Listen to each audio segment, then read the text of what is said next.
this is one of the most disturbing stories I have ever covered on this channel. Because today we are talking about wheelchair Rapunzel, aka Alex Dacey. She's an influencer who went viral for disability advocacy, built a huge following, got brand deals, interviews, and is now facing serious allegations that now involve police reports. And this isn't one of those like really quick viral overnight cancellation moments. This is slow, years of live streams, messy Reddit moments, questionable choices, caregivers coming forward until it all bubbled over. When Alex first blew up around 2020, people really liked her. She lives with spinal muscular atrophy type 2. She showed the internet what life in a wheelchair actually looks like. Hospitals, mobility, accessibility issues, but the thing is she did it all with humor. People saw her as an inspiration, some of her videos even hitting 50 million views. But then things changed when advocacy slowly started turning into clubbing videos, drinking on live streams, and TikToks that,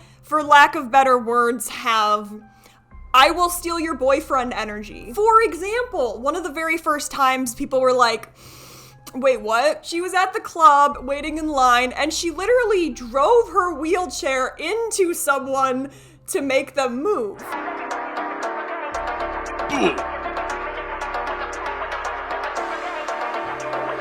Listen, I wasn't there. I don't know, maybe it was taken out of context, maybe they weren't listening when she spoke. However, instead of explaining or apologizing, it kind of became her whole personality online. And then of course, little things start to stack up. Former caregivers say she made them help her with bathroom needs without gloves. People accused her of drinking while responsible for her kin. In one live stream, viewers were like, hey, in the background your kid is choking on confetti, and she just kept on filming. So no, this is not drama anymore. Because she was allegedly reportedly being investigated by the police for bad person behavior. It's wild to see someone going from a respected disability advocate to this. If you're not subscribed to this channel, that's very rude. You need to fix that. I'm just kidding. I'm so grateful for you even watching this video. Let's rewind.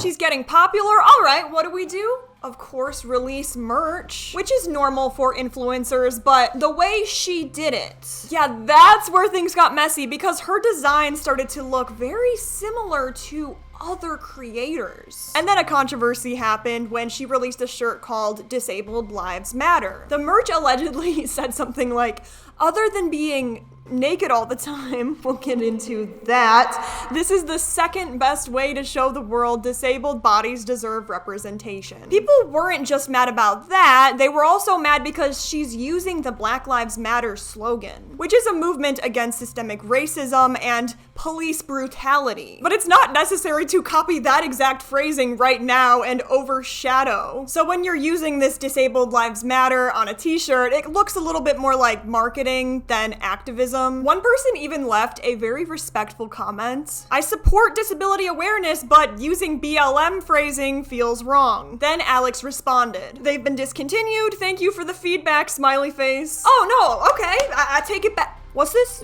They weren't discontinued. People checked her website. The shirt is still up. There's stickers on there too, only $10. It's seeming now a little less tone deaf and a little more dishonest. And then she started selling autism awareness merch. Even though she's not autistic and she doesn't really collaborate with autistic creators. People called it out, so she just remade it, but this time with rainbows because Pride Month. The community's upset. What should I do? Rainbows. That will fix it. I'm getting something here. It's Target in June. During this time, she also had a blog post titled, Minorities Need to Do Better. Yeah, that was the real title. She compared racism to ableism and said that they're basically the same experience, defended the merch and basically told marginalized communities to calm down. So what do we do from here? Well, a Black disabled writer called her out for profiting off of BLM language, tone policing Black people, misusing the word intersectionality, and turning activism into her own PR campaign. So we got all this going on. Also, afterwards came the bathroom incident. Alex filmed a random woman exiting an accessibility stall at a restaurant.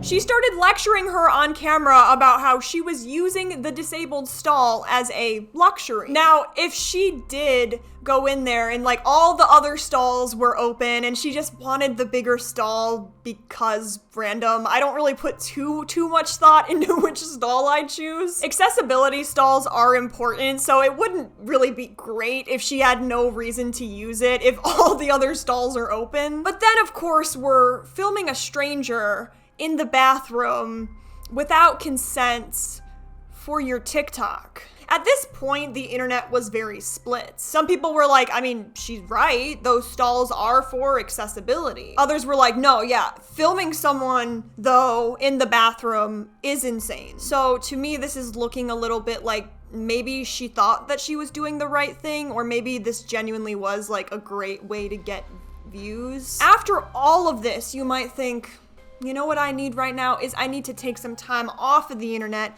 and reflect on myself. Maybe, I don't know, touch some grass? But no, she signed up for a reality dating show. So there's this show called Dating Different, and it's supposed to be really wholesome. It features people with disabilities going on blind dates, with the moral of the story being, everyone deserves love. Super great idea. Alex gets set up with a guy named Daniel. He's from El Salvador. He's a musician. He's soft-spoken, super polite, like he's genuinely trying here. And Alex immediately looks at him and she's like, you're kind of young and bland. Amazing start. Definitely he's not gonna think about this for years at night. But somehow it gets worse because, you know, they're halfway through the date, they're just talking, and she admits to some guy that she just hooked up with. Something that's gonna make me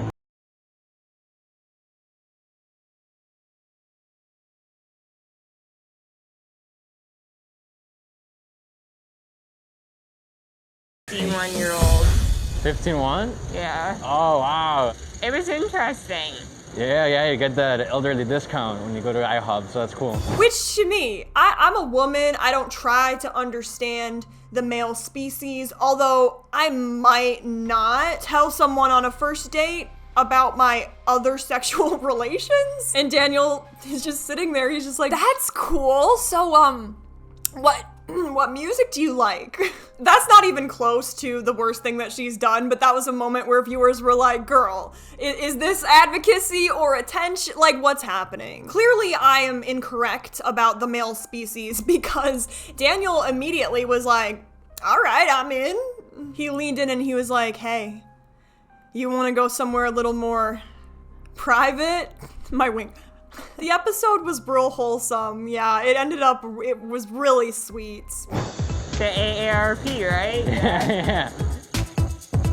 Wanna head out? Yeah, Let's go. But then, radio silence from Daniel. We never see him again. People started to wonder, maybe the reason why is because after this aired, Alex's public life online completely switched lanes. This wholesome dating era completely disappeared overnight, and it went into our whole party mode. We're talking late nights, clubbing, drinking, oversharing, and eventually, she starts her own OF. To be clear here, having an OF is not the problem. A lot of creators do that. But also, I don't know. Like, let me know you guys' thoughts about it, because some people were like, okay, girl, get your bag. And other people are like, okay, I was following this disability, creator, and all of a sudden I opened up my Instagram in the morning and I did not need to see that this early. So I'm not gonna assert, I don't have an opinion. I don't know if that's wrong or right. However, the people who she was doing OF with is problematic. Enter Andrew Han. Andrew was a self-proclaimed model, one of Alex's closest friends and collaborators. They lived together, filmed together, allegedly even, promoted their OF content together. All right, what's the problem here? Well, people started digging into his past, and it is horrifying. Articles came out accusing Andrew of unspeakable things. Screenshots resurfaced of him allegedly messaging victims, and there were multiple Reddit threads where people accused him of manipulation, stalking, and even telling someone that they deserved something that nobody deserves. It was bad, but I don't know, maybe Alex was just naive enough not to do like a little background check. But people tried to warn her. They sent over articles, screenshots, stories from alleged victims, and instead of being like, oh my goodness, I did not know, Alex doubled down. She defended Andrew in one of the streams and even said she does not believe the victims. Like, what victims? Like, what are their names? Give me their numbers. Yeah. But again, don't, because it has nothing to do with me, so. Right. Like, why would I have anything, like, what would you want her to say? Yeah. What should we do about it? She'd even fall back on, well, people don't like me because I'm disabled and Mikey because he's gay. Which, you might be surprised to find out, is not what people were saying. I struggle to believe that Alex actually does not understand why people are actually angry, or maybe she's just like gaslighting, brainwashing herself into believing what she's saying is true. Later, Alex would post a video titled something like, "What really happened with Andrew and Mikey?" She said Andrew was on a dating app and he was part of a group that recruits girls for OF. He got kicked out of his house, so she let him move in. I mean, she was trying to help him. She was in a bad mental state. She got taken advantage of. She was drinking, all of that. But here's why people didn't exactly accept it. The apology wasn't as much about the victims. It seemed to people more focused on like, oh, I don't want to lose sponsorships and my income, rather than the people who were actually harmed. So instead of, I'm sorry you were hurt, people were hearing more, I'm sorry that this hurt my brand. So then people obviously stopped seeing it as a bad choice and more as like a pattern. I was working with, and I had like an ongoing 3-month contract with them. So I would sign a 3-month contract. After those 3 months, I would sign for another 3 months. And they were paying me well, and that was a lot of my income. I lost other brand deals. I can't even remember. This was a few years ago. So then I was basically just surviving on OF money, and living with Mikey was just toxic. At this point, we thought this would be the lowest point in her career. But after that, another side plot enters the villa. More accurately, she downloaded Bumble and met someone named Noah. Have you ever seen a TV show where they just keep killing off the character and then bring them back a little bit just to kill them off again? This is Bro. He's from Florida. He's younger than Alex, and when they met, he had recently gotten out of rehab. All of this isn't speculation. He literally said it in an interview. I was fresh out of rehab, and I was on the dating apps, Bumble, Tinder, all that, and I happened to match with Alex on Bumble. And honestly, it's kind of crazy because her photo, it was cropped to where you couldn't see. And I have nothing against disabled people, but it had been something I hadn't been with in the past and something I didn't know if I was necessarily comfortable being with. So when I first clicked on her thing and matched with her, I didn't even know she was disabled. And then later I went through her photos, I found out. I talked to some buddies and they said, give it a shot, give her a shot. And so we talked for a few days, and then I ended up going over to her house. We hung out.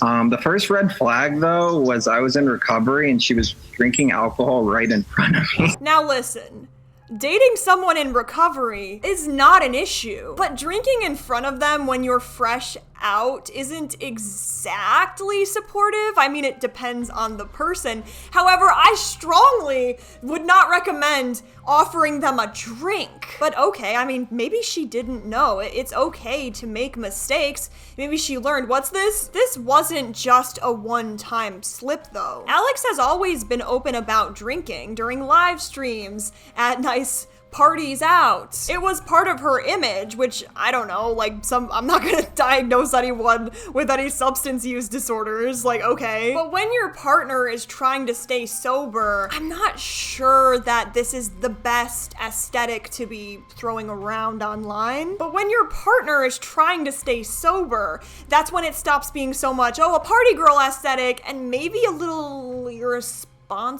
I digress though, because everyone in recovery is different.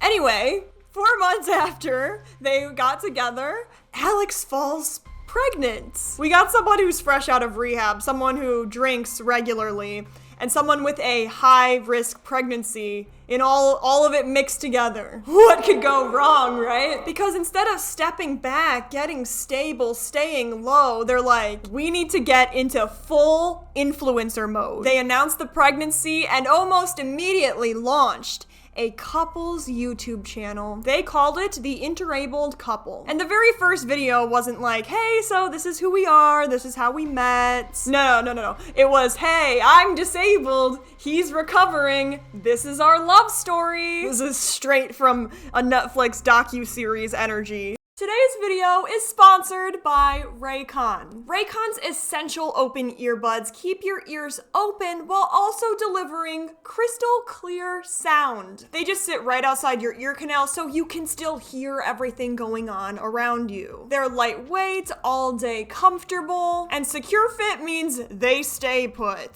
Raycon delivers the same premium audio as big brands at half the price. With over 3 million customers and a 30-day happiness guarantee, there is just literally no reason to overpay. One of the features I love are these small angular hooks that keep them secure. And a 36-hour battery life. 8 hours in the earbuds, plus 36-hour case. I use these and you should too. Black Friday is right around the corner, and Raycon audio products are up to 30% off site-wide. Just click the link in my description or go to buyraycon.com/MichelleManaOpen to save on Raycon products site-wide. Click the link in my description box or go to buyraycon.com to get up to 30% off during Black Friday and Cyber Monday sales. That is buyraycon.com/MichelleManaOpen.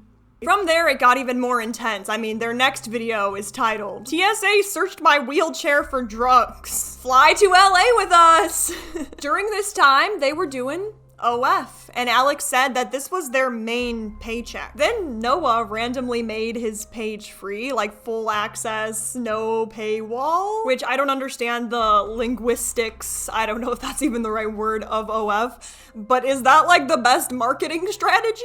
I don't know. Then in August 22nd of 2022, Alex posts, disabled and pregnant, the secret's out. Except this is where she exposes that she wasn't actually pregnant, she's just disabled. And then less than a month later, she announces that she actually is pregnant on her Instagram. No, but this time she actually is pregnant. She does announce though that this isn't a normal pregnancy. This is actually high risk. Now, I don't know her situation money-wise. I guess I do understand her being like, I'm going to make this content online because maybe it's good money, but you know, she's disabled. She's pregnant and she's uploading a bunch of videos in the meantime. I don't know. It's just so much going on. On the surface, it looks kind of emotional and heartfelt, but behind the scenes, this pregnancy is raising a lot of serious concerns. If you're gonna post your life of your pregnancy online, you might be susceptible to criticism, such as,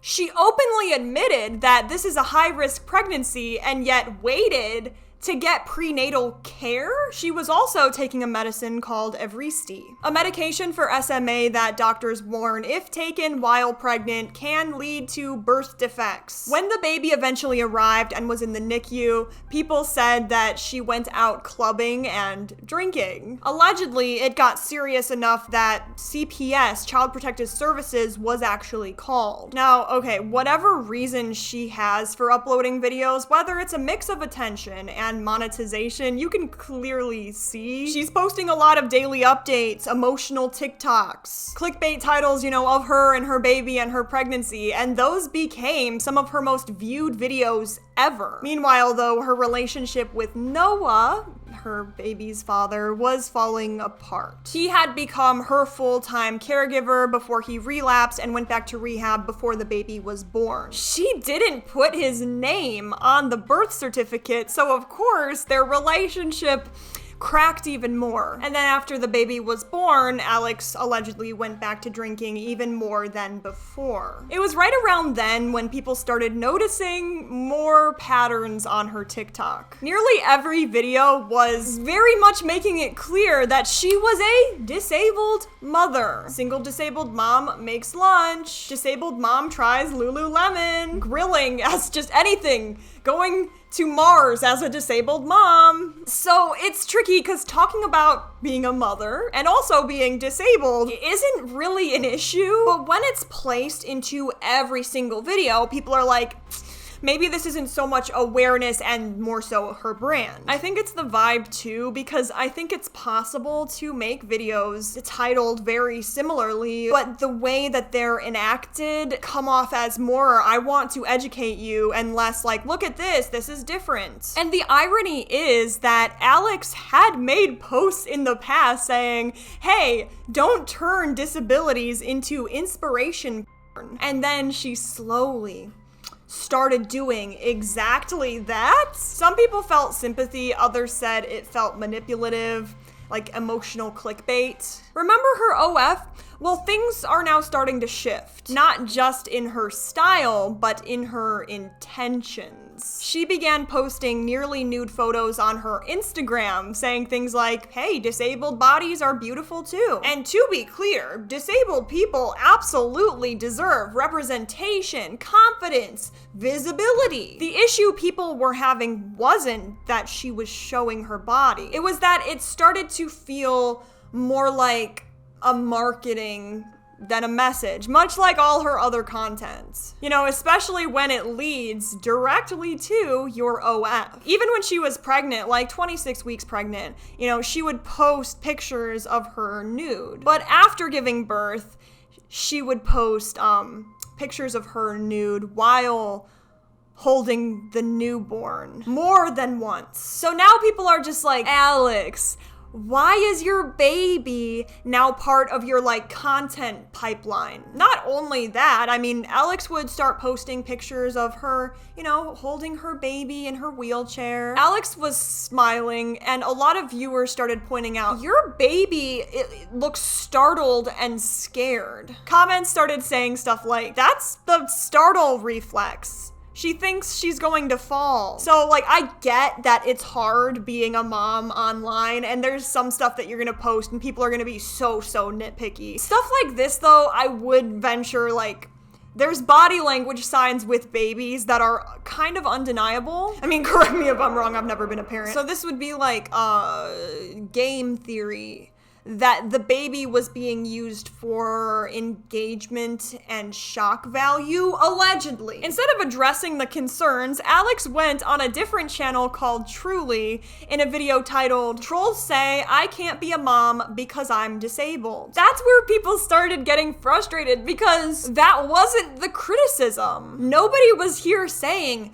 disabled people shouldn't have kids. They were saying, stop turning your kid into content and then dismissing criticism as ableism. But Alex was promoting the episode saying I'm breaking stigma as an interabled parent. Anyway, on camera, it looked like a wholesome family trying to do their best. However, Noah looked noticeably detached. It was sad. He had a blank expression, no emotion. It's his body showed up, but his His soul stayed at home. After that, things got messier when Alex uploaded a video titled, "I live with my ex-boyfriend's parents." And you're like, Michelle, well, what makes you think that, Child Protective Services were being called? Oh, well, she made a vlog called "Child Protective Services Show Up Again. Medical Neglect." Like it was another Tuesday. Like, I think this whole parasocial lifestyle, sharing everything, you know what? I digress. This wasn't months later. This was right after she gave birth. And there's a difference between, trying to package chaos into relatable mom content and actually being like a relatable mom. Cause listen, I'm sure I can't imagine having a newborn. However, using the exhaustion of having a newborn as an excuse to like neglect. Anyway, this is not seeming like drama in any sense of the word because now a child is involved. Alex is just living her life, pretending nothing is wrong, even recording a video with a black eye. Am I disabled? Yes. Do I have a black eye? Yes.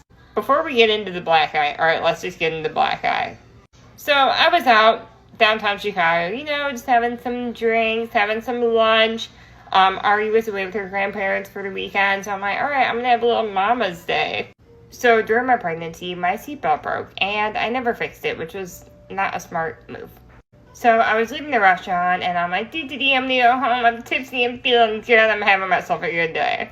And apparently, I did not see a curb. And I basically face planted, and I severely hurt my shoulder. I have a black eye, and I also have some road rash. So Alex herself is already in need of a caregiver. We have Noah, who is in and out of rehab. So people are scared that this baby is in a house where nobody's really capable of taking care of it. But if you're a new viewer and just happened upon her online presence, her family looked kind of perfect. These CPS calls didn't stop, they actually progressed. One of the bigger incidents happened in 2023 when Alex was just allegedly hanging out in public in only a bra. She was drinking with no pants and no underwear. This wasn't in her backyard either. She drove her wheelchair over a mile to get to a bar. Meanwhile, almost comically, at this time, her family was at church. Later that day, she posted a video of her with her daughter in the background, and somebody called CPS yet again. So what would you do in that situation? Make a video saying that you guys are trying to ruin my life. The police were just here, and apparently someone online is trying to get me arrested or something. For indecent exposure, because I posted a photo yesterday of me and Ari on the driveway, and I was wearing a towel on my chair. You couldn't even see anything. You could see more at the beach. This situation does proceed to get more uncomfortable, because you know how she always has like this towel on the wheelchair? It wasn't like, oh, I don't know, just to make the wheelchair more comfortable. No, people claim that she was more or less using it as like a diaper. Meaning when she went out in public wearing only a towel and no pants, that wasn't an accident. That was normal for her. People are wondering if the baby is safe. Meanwhile, Noah is also going downhill. Noah was placed into involuntary psychiatric care because he was deemed a danger to himself or others. So just to recap, CPS and the police keep showing up at their house. Alex still needs a caregiver herself. Noah is gone, he's hospitalized, and there's a baby in the middle of all of this. So it's honestly fair to question at this point, like, is everybody safe here? Just when you think that things couldn't get even more chaotic, enter Hannah, the Craigslist caretaker. Licensed agencies and medical staff? I've never heard of them. Alex went through things like Facebook and Craigslist. It wasn't even just for herself, it was also for her baby. So you might wonder, why wouldn't you hire someone who's actually qualified? I mean, there's a few reasons why people have been speculating. First, The towel situation. A lot of caretakers might go ahead and walk out the door when they hear, hey, so I don't use medical incontinence products, I just kind of go on a towel. That's not exactly in the handbook, and I'm not sure even allowed under a lot of services. Second, I mean, obviously it's cheaper. Hiring someone off Craigslist is, you know, cheaper than hiring a licensed professional. I mean, they do know the rules, laws, and also hygiene though, so pick your poison. And third, according to multiple caregivers, she didn't let multiple people use, like, gloves. No protective equipment. Nothing. Her reasoning was it was too clinical and not natural enough. So that brings us back to Hannah, one of the Craigslist caretakers. She later quit and later spoke about her experience with another YouTuber. Let's just say it is worse than I was personally expecting. Doesn't want her caregivers wearing PPE because it doesn't feel natural, or she feels offended by it. Is that true? Did you wear gloves when you did her things? Oh gosh, no. I was like, why do you think I washed my hands like 10 times after I left? I was like, so you weren't allowed to wear gloves? No, I was scrubbing the crap out of my hands after I got off shift. I'm like, literally, I wouldn't even drive home. I literally was scrubbing crap out of my hands. Like, so this is true. So did she say to you, no wearing PPE gloves? Literally, she says, I like for it to be all natural. She's like, there's no natural. There's no natural to that. She doesn't like anybody wearing gloves. She likes everything to be natural, aired out, gloves wise. Like, literally, I was like, ugh. No. I'm not a caregiver. A caregiver would never, like a licensed caregiver would never be like, yeah, no problem. I'll use my bare hands. Yeah, so also, according to Hannah, allegedly, the baby started choking on confetti one time. Nobody was watching her, and the baby was fine, thank God, but Alex blamed Hannah? Hannah blamed Alex, saying that Alex was too busy drinking and socializing to supervise her own kid. Hannah also claimed that Alex was drinking almost every day. And when Hannah eventually quit and spoke about it online and in a podcast, Alex didn't deny it. Alex also allegedly doxed Hannah, releasing personal information about Hannah's family. Hannah believes that Alex went through her phone when she wasn't looking. She also said Alex refused deodorant, which at this point is the least problematic thing. After the breakup between Alex and Noah, Alex was staying in a house that was owned by Noah's parents. They wanted access to their granddaughter, but allegedly they were the ones parenting while Alex was on TikTok, drinking, whatever, making TikToks. Then randomly, and there's so much family drama going on here, Alex sent her daughter to go live with her parents in Chicago. And people who knew her family said that her mom might be struggling with alcohol too. In the house, hot, and I'm in the hot house. No. Hot in the house and in the hot house. So after that, can we please calm down? No, everything just got worse. This is just such a sad situation. There were rumors about Alex's mom with heavy drinking, fights, threats toward her dad, and therefore, CPS followed him up to Chicago as well. So Noah is still in treatment, and Alex, she was living like she didn't have a kid. She was making TikToks, brunches, nights out, whatever. Everything except parenting. The baby eventually went back to live with Alex, even though Alex couldn't even keep her own consistent caregiver anymore. And she's just posting these things that is just shocking everyone. Like, why is this online? Alex said, I had to fall asleep in my wheelchair one night because nobody was available to put me to bed. So she was alone, stuck in her house with her toddler. What happens if the baby needs her in the middle of the night? And people on the internet are just like, no, this is actually terrifying. There's some rumors and things being said on the internet. When you're a single disabled mom, people love to come up with assumptions about what the scenario is. So I'm here to hopefully enlighten you on the truth. The other day on my Instagram stories, I was talking about how hard it is to be disabled and need caregivers and how hard it has been for me. as a disabled person living in Florida to hire reliable caregivers that are responsible. And I had to sleep in my wheelchair one night, which was obviously awful. And I do have my 2-year-old daughter back here with me, but I want to clarify this. I'm going to make it so clear. Ari is never with me by myself. Ever. Ever, ever, ever. Including sleeping. Ari is too young for me to be able to be independent with her. There's a nah here.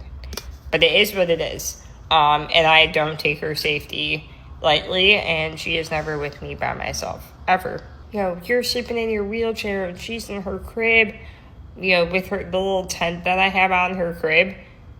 She has that tent on there because my daughter is taller than average, and she has been crawling out of her crib since she was probably 1.5 years old. The main issue people had wasn't the chaos, it was the safety risk. Alex relies on other people for daily care. There are things she physically cannot do on her own. And when you add a baby to this whole situation, you need a reliable system. It is just so frustrating because thank the universe nothing bad happened, but this was preventable. Instead of hiring multiple caregivers and medical aides in a proper way, she goes back to scrolling the internet for random individuals to hire. Now listen, I've seen the price range for professional caregivers. I get it, like that's so expensive. Also though, when you bring a baby into the mix, you know what I mean? It's like, if you want to hire someone off of Craigslist for yourself, that's your decision. However, for the baby, why is she gambling with the safety of her baby to avoid professionals? So eventually Noah decides, I'm gonna speak up. Everyone's wondering. He goes on the Dad Challenge podcast and basically confirms what people have already been speculating, but he actually takes it even further. He was like, no, the drinking was bad, the arguments got worse, but then he drops something that nobody expected. I did want to touch on, because you brought something up, the disability. Not many people know this, but she's getting money from the state of Illinois and she doesn't live there. Ooh, that's known as Social Security fraud. Yeah. How is she pulling that off though? By living in Florida and at the same time pulling in 6 figures? Because isn't it like if you're I don't know if you just get disability no matter what, even though you make $1 million, let's say, but like it sounds like she's not even claiming the money she's bringing in, and she's doing disability fraud against the state of Illinois, which is a big deal. Yeah, you're 100% right, Josh. And the way she was doing it is she was having her mom be the caregiver, and the mom would be getting the money, and then she would give the money to Alex. So according to Noah, Alex moved to Florida but kept her address in Illinois so she could still receive state disability benefits. So if that's true, that's what some might call disability fraud. He also claims she was not paying taxes while making 6 figures online. Her mom was listed as a caregiver so that she could keep collecting Illinois payments, but she was actually funneling them back to Alex. And allegedly, after they broke up, Alex continued posting their old OF content together without Noah's permission. So at this point, this pattern, there's a baby involved. It's finally catching up to Alex. From my understanding of addiction, she is an alcoholic. Yeah. I don't like to use that term lightly either. I don't. But you lived it firsthand. You live it firsthand, like and I grew up with an alcoholic, so a lot of that stuff really shines through. When I had that nanny on, or whatever, the caretaker on, that redheaded girl, she was saying she had high noons every single day, and then Alex came out and said, no, I didn't do that stuff. But who's right? Hannah was right. Alex drinks pretty much every day.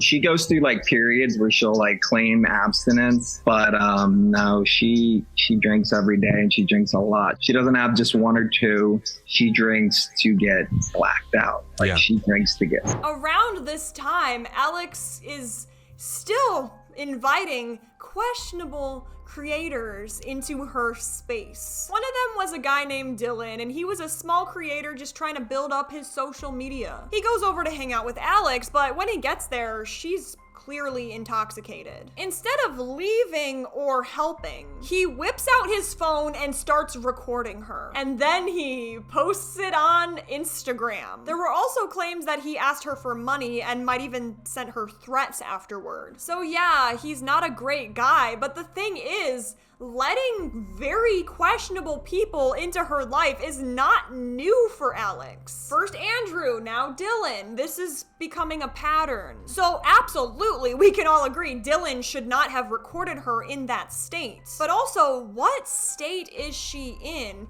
to be drunk, alone, in this position, letting somebody you don't know into your house? No, I don't want to just keep hiding. I'm sober-minded, I'm rational-minded, and I'm doing this whole thing where I'm just like very radically honest, and I take accountability for everything that's happened. So let's just go ahead and get into the reality of the entire Dylan situation.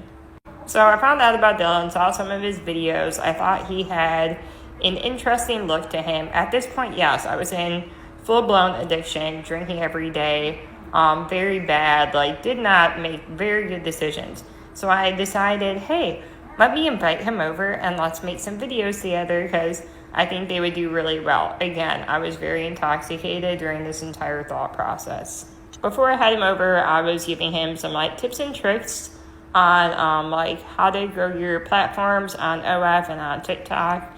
And, you know, as a creator, I am very passionate about trying to help other people that are trying to be a creator. To be honest with you guys, full transparency, I do not remember him being at my apartment at all because I was that drunk. Like, I was blacked out. I don't remember any of it. And I have been in a very, very, very bad space. He was like, yeah, I'll definitely come over. Pay me $50 to come over. And I did. So he comes over, and I still have these in my drafts. Me and him made a few videos, and I didn't end up posting them apparently, probably because my drunk mind was like, Alex, you are wasted, you look wasted, don't post these. And I think because I didn't post them, he was very, very mad. So that's when he decided to record me wasted to make me look bad online to get the views that he wanted. So yeah, this is just another round of the same cycle people have seen going on with Alex. Something bad happens. She blames it on alcohol, says, I'll change, and then nothing really changes. At first you're sympathetic, right? But people have heard this one too many times again. I wasn't in the right headspace. I was drinking. This explanation over and over again. Is it possible to have two things at once here? Accountability and she's just reading off a script. So it's very sad and clear to see that this is not a stable time in her life that is being publicly presented. And it gets genuinely concerning because Alex hires another random caretaker off of the internet. She had unknowingly hired someone who has been talking about her on Reddit for over a year. This person already knew her entire history, which is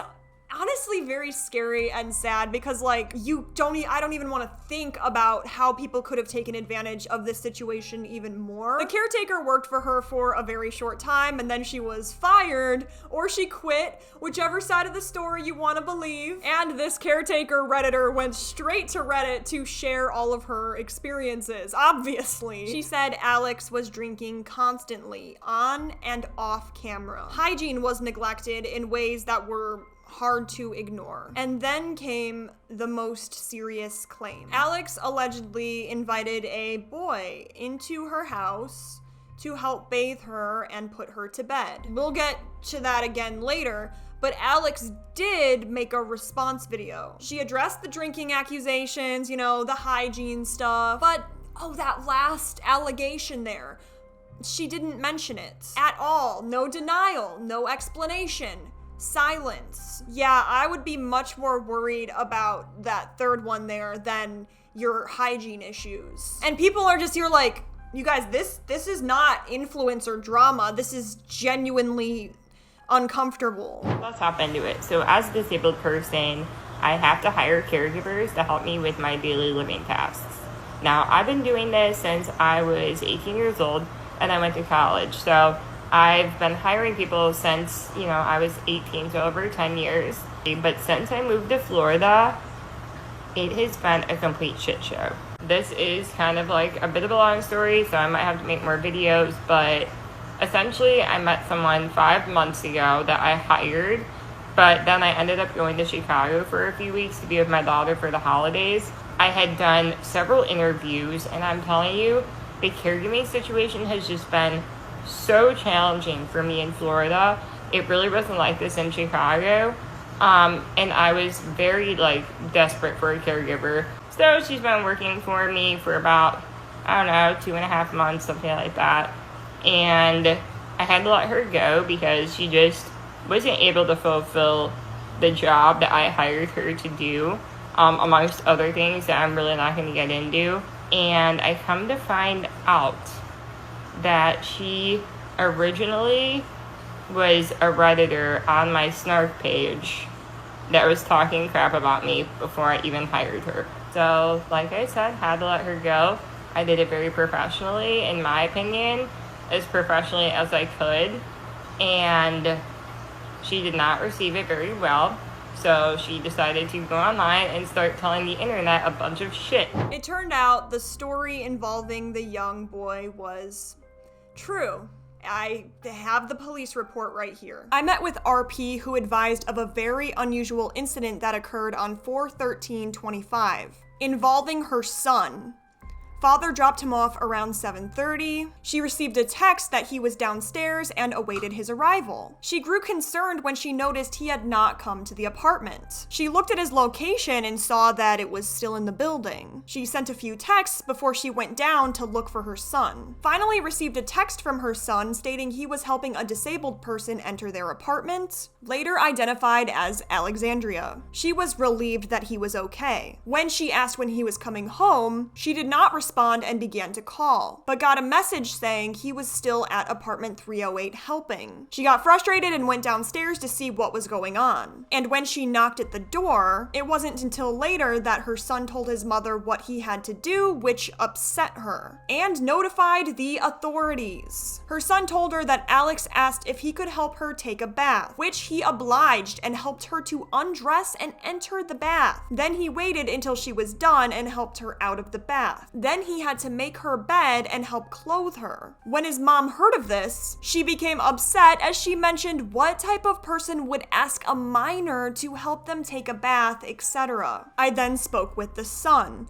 It should be noted that he was alone and his mother was not within earshot of the conversation. Her son explained that he got home around 7:30 and made his way to the elevator. While there, Alex also entered the elevator. She began making small talk, asking what the Florida public school system was like and how old he was. The boy replied and was then asked if he was able to assist her with getting into her apartment. The boy agreed and helped. While inside, he asked if that was all, and Alex asked if he could assist her in taking a bath. The boy found that request to be rather unusual, but he asked himself. With minor hesitation, he helped undress her and helped her into the bath. While there, he advised that he did not look as it would be disrespectful, but Alex made another unusual request as she asked if he could get her a beer. Confused by the request, he told her that he was 13. He advised that he didn't want to make it seem like he was not being helpful, so he went down to Velvet and asked, and they obviously did not give him any alcohol. When he went back up, he then helped her out of the tub and proceeded to help her dress for bed, make her bed, and put on a mask that assisted with her sleeping. At which point his mother was knocking at the door demanding that he got back home, and that the woman should be ashamed as she asked a minor to do those things. I then spoke to Alex, who advised that she did not mean any harm to the boy or his mother. Alex stated that she has a lot of issues issues obtaining a state nurse who works around the clock. She advised that her roommate is usually there to help, but with her roommate's new engagement, she was almost never home. Alex stated that she saw this opportunity to have someone help her get to bed, so she took a chance to ask for help. Alex advised that he was nice and helpful, and that she was intoxicated at the time as she stated she came from the wharf. She mentioned that her judgment should have been a lot better, but she needed someone to assist with her getting to bed. When questioned about the purchase of the beer, Alex stated that she asked him if he could use the Uber app to order beer for her, and specifically her. But when the delivery arrived, it was ginger beer. After the police report went public, obviously, everything shifted. People were like, no, why is this not being handled in court? And instead of directly, addressing the situation, Alex just kept posting like nothing happened. She acted like the only thing she was being exposed for was drinking. At that point, that minuscule amount of respect that she had a small little fan base going on, completely gone. And her comments were trying to hold her accountable. This is the most liked photo comment on her most recent post. He was 13. Mastering my numbers okay, yeah. Most liked comment on this video is just a screenshot of the police report. Okay, she posted, POV, you are 31 years old, have a progressive neuromuscular disease, in recovery from an alcohol addiction. You're a single mom, burnt your life to the ground, had to move in with your parents, have chronic UTIs, prob have pink eye, need a new wheelchair, in a boatload of debt, in the middle of a custody case. On the bright side, my feet are warm. Someone commented, no one but yourself to blame, especially after what you did. He was 13. Since you deleted my comment on your other video, here I will say it again. But instead of, saying literally anything, not that there's much she could actually say, she flipped the narrative. She decided to go after Noah very aggressively and publicly. She accused him of being a horrible father and partner. And don't get me wrong, we all know Noah's not a saint in this situation either. He was in and out of rehab, barely present. He didn't protect the kid from being all this online chaos. But her timing, Alex's timing was ridiculous. It's like, don't look at me, look at what Noah did. Then she launched a GoFundMe. She said she needs money to leave Noah and go get a new home. And all right, with everything going on, she managed to raise 5 figures, which is so sad because, oh, what a surprise. She didn't end up moving out. She actually moved back in with her parents in Chicago, which is just, I don't understand how GoFundMe's, you can get away with that. Don't you need to prove something? If you say, I'm going to raise money for X, Y, and Z, don't you have to kind of prove that you did that, or no? Anyways, around this time, some people were trying to say, listen, that police report has got to be exaggerated. At this point, all right, Alex has stopped posting so much online. She still hasn't addressed the allegations, and behind the scenes, charges are being filed. Eventually, the child's mother pressed charges. Warrants were issued in Florida, and Alex had to fly from Chicago to Florida to turn herself in. And of course, the internet found out immediately. Shortly after being released and flying back to Chicago, she was like, you know what I'm gonna do now? I'm gonna post a TikTok explaining my side of the story. So most of the internet knows by now that I was charged with a felony. So after I moved back to Illinois to my parents' house from Florida, I got a call from Broward Police Department, and I thought it was something regarding, Noah's case or something like that. But they informed me that there was a warrant out for my arrest, and I started having a full body panic attack. I asked them on what charge, and they told me lewd and lascivious. I believe that's how you say it. And I was like, oh, is that a misdemeanor? And they said, no, it's a felony. The incident that occurred that is in question was regarding an incident that happened back at my apartment in Fort Lauderdale. At the time, my mental health was terrible. I was drinking a lot. So during this time, I really did not have a good caregiving situation. Selena was getting married, so she was really busy with that. I had another caregiver, and she wasn't always available. So there were a lot of times that I would go without care. It was hard to even get my basic needs met during this time. So I was drunk one night, came home to my apartment. I knew I wasn't going to have a caregiver to help me to bed that night. So I saw someone in my elevator in my building, and I asked them if they could help me. And they said yes. And obviously, we all know this is the incident where everyone's talking about the 13-year-old. But with being disabled, my intentions were purely caregiving. There was no sexual motivation whatsoever. I asked him to put me in a bathtub. So he did take off my dress and he put me in the bathtub. I told this to the police. This is all public record as well. And to me, it wasn't weird because at the time, one, I was drunk, and two, to me, caregiving is clinical. It isn't, inherently sexual to see a naked body. But obviously, this kid was younger, and it was not a very good decision on my part, obviously. At that point, his mom had been calling, and he wasn't really answering. So I was like, no, just answer. You could tell her my unit number, have her come down, and I just want to thank her for you helping me in this really, really hard time that I'm going through right now with the lack of care.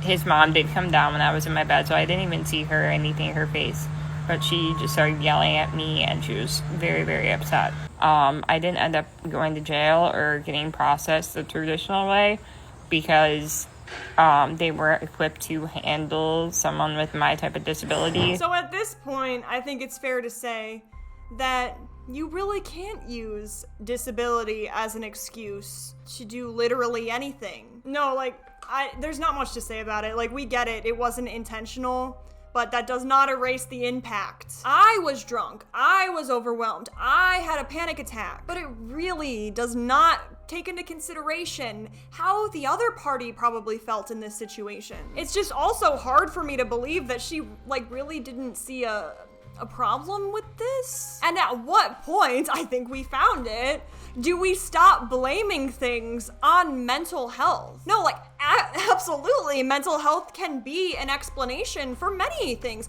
This one, though, for years, it was always the same pattern. And it finally got to the point where it wasn't, TikTok drama, it turned into a court case. Whether or not she wants to accept it or admit to it, the internet, I promise, will not forget about this. Her attempt to control the story came after the police report went public, not before. And instead of taking accountability, she leaves out major chunks of truth. I don't know, asking them to get her alcohol? This wasn't honesty, this was damage control. I do wonder what's going on, in situations like this where you exaggerate or how innocent you are, and then you just conveniently leave out things that you did wrong.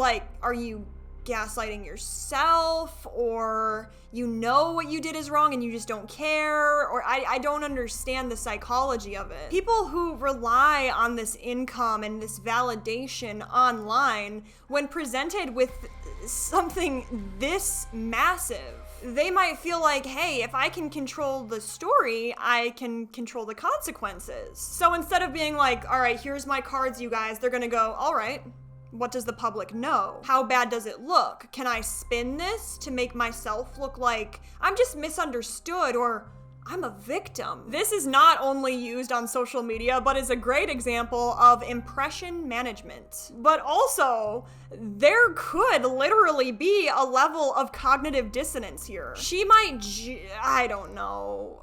I struggle to believe this one, genuinely think that I'm an advocate, I'm a good person, and so her brain can't really categorize that, girl, this is unbelievably messed up. So she might think genuinely the fact that I was drunk and I had no caregiver is a valid excuse. This is all just hypothetical, like into the psychology of it. I don't, God knows what's going on in her brain. So psychologically, we've seen many influencers do this. I mean, whether you like it or not, people make money posting online. You know, she's making, what, 6 figures a year. So she's not gonna say, what's the truth? She's gonna say, well, which version of the truth will make me look the least guilty? But at this point, girl, no, your psychology, gymnastics, people are not buying it anymore. So at the end of the day, it seems like the end of her social media career, at least in the way it used to be. I mean, whether or not you believe in cancel culture, I don't know, because